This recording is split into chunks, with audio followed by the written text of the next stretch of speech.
청와대와 정부가 본격 추진을 선언한 비대면 의료를 둘러싸고 논란이 커지고 있습니다. 정부는 한국판 디지털 뉴딜의 핵심 축으로 이 비대면 의료 산업을 키우겠다는 입장인데요. 쟁점과 선결 과제가 적지 않아 보입니다. 신현호 의료법 전문 변호사 나오셨습니다. 안녕하세요. 네, 안녕하십니까.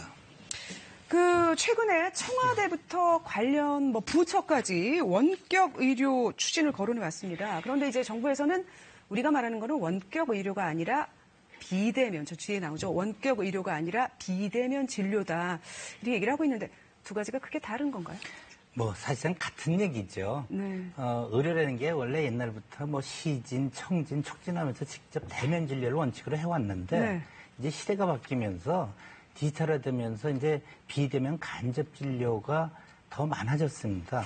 조금 구분을 해보자면 저렇게 얘기를 하던데 한번 설명해 주시겠습니까? 예. 원격 진료와 원격 모니터링은 합쳐서 원격 의료라고 하는데요. 거기 이제 더해서 디지털 케어라는 거는 스마트폰 앱 같은 거죠? 네. 그런 것도 되고 또 하나는 우리 이제 사는 아파트나 거주지가 건강검진 센터처럼 될 수도 있어요. 이제 네. 사는 사람들의 호흡수나 체온 같은 거를 실시간으로 봐서 이제 병원에 보내면 이 사람이 지금 긴급 상황이다 아니다를 판단할 수도 있거든요. 네. 예. 디지털 케어라고 하는 거는 이제 더 미래성이 있고 상당히 범위가 넓어질 수 있겠네요. 당장 할 수 있는 거는 많지 않더라도. 그래서 근데 역시 비대면 의료의 핵심은 원격 의료라는 그렇죠. 말씀이세요. 근데 지금 법적으로는 원격 의료가 허용이 전혀 안 되는 건가요? 병원과 병원끼리는 가능합니다. 네. 그런데 이제 그 의료기관과 환자 사이에 원격 의료가 지금 의료법 17조에 직접 진찰한 의사가 아니면은 진단서나 처방전을 발급을 못한다는 규정 때문에 이런 비대면 간접 진료를 불법화하고 있습니다.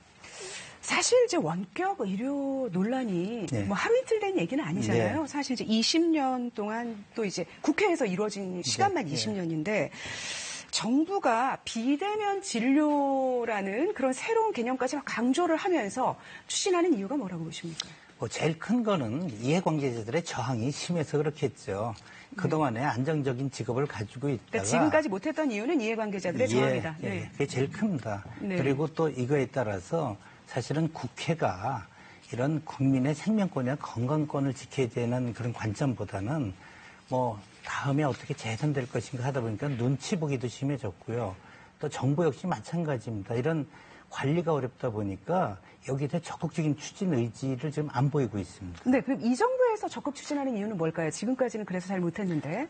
이 정부도 결국 지금도 보면은 청와대와 복지부가 서로들 떠넘기식, 한번 떠보기식의 여론 조작이 아닌가 하는, 몰이가 아닌가 하는 생각이 드는데요. 네. 어쨌든 이번 기회, 특히 코로나19 사태 때 이 기회를 좀 기대해서 제도 도입을 좀 강하게 도입을 했었으면 싶습니다.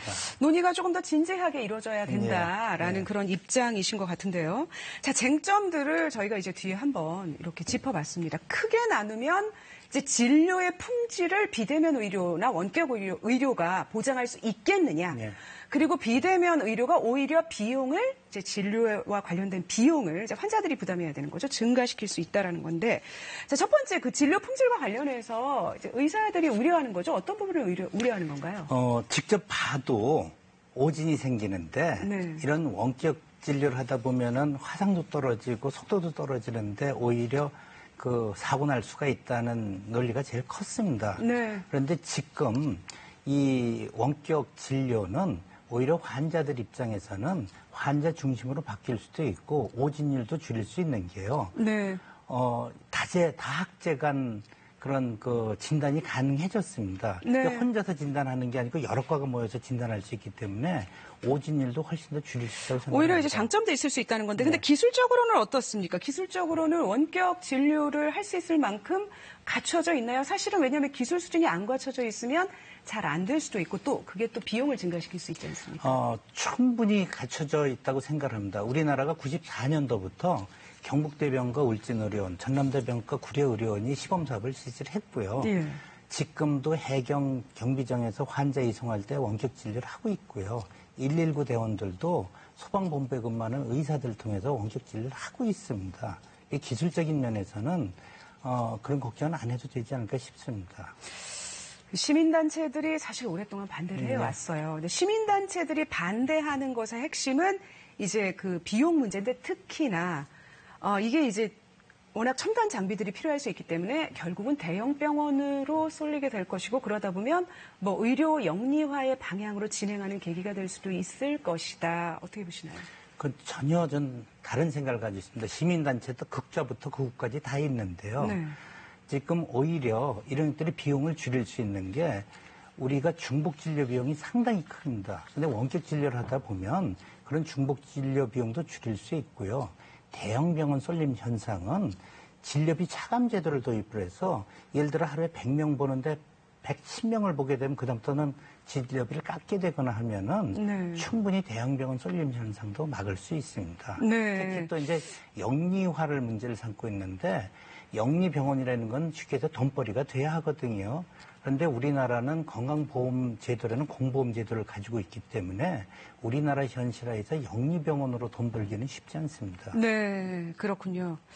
자, 오늘 이제 아무래도 우리 변호사님께서 오랫동안 그 원격 의료에 대해서 이제 찬성하는 입장이셨기 때문에 이제 찬성과 관련된 논리를 많이 말씀을 해주셨고요. 이제 혹시 이제 그와 좀 다른 논리에 대해서는 저희가 또 다음에 들을 수 있는 기회를 가져야 되겠네요. 말씀 잘 들었습니다. 고맙습니다.